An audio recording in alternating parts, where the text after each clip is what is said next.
a short story called Calamari at Rose Pistoli. The lounge was closed in darkness, typical of one of the bars off an alley in the financial district, as if it wanted to hide the identities of the patrons. Nick popped in for a quick one before meeting a client, one he wasn't keen to see. More than the usual pitch was needed.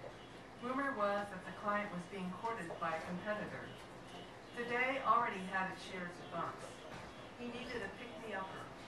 He glanced down the bar and spotted a young woman sitting at the end, quite attractive and alone. Ordering a scotch straight up, he sat down next to her.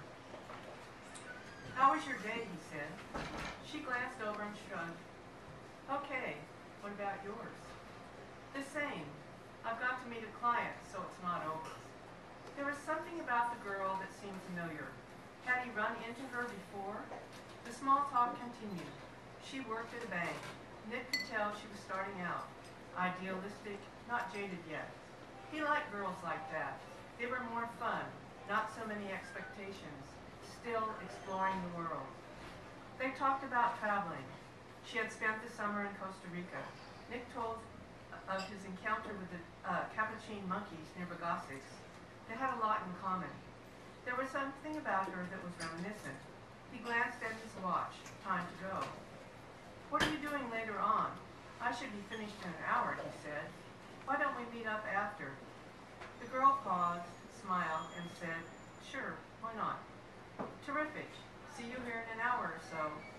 Nick left the bar cheered. He liked Tracy. The evening held promise. Who knew where it would lead? Nick played the field, liked dating different women, beginning when he was a kid in high school. Since then, he had learned to be more careful. The meeting was short and ended better than he expected. Maybe the client picked up on his good mood. At any rate, he had renewed the contract. He hummed to himself as he entered the bar. Tracy was at the end, sipping a club soda. "Hello there, gorgeous," he said, settling down next to her. "How'd your meeting go?" "Couldn't have been better.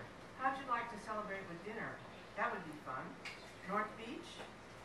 During dinner at Rose Pistola, Tracy filled Nick in on her life, how she'd grown up in Stockton and moved to the city when she finished college. She loved living in the city, even the fog. It was a dramatic change from the Central Valley.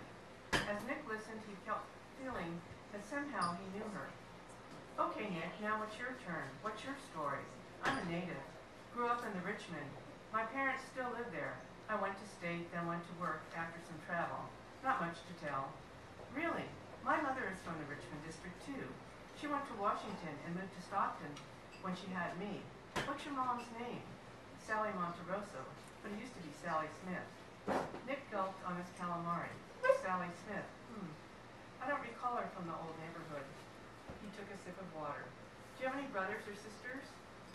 Tracy recounted tales of her siblings while Nick breathed deeply.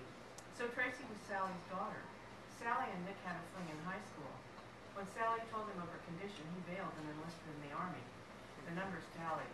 In all likelihood, Tracy was his daughter. No wonder she was familiar. Too familiar. Her mannerisms, aquiline nose, reminiscent of himself.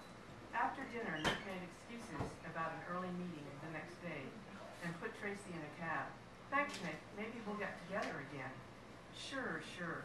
As the cab pulled away, Nick thought, "My God, what if?" and headed towards the saloon.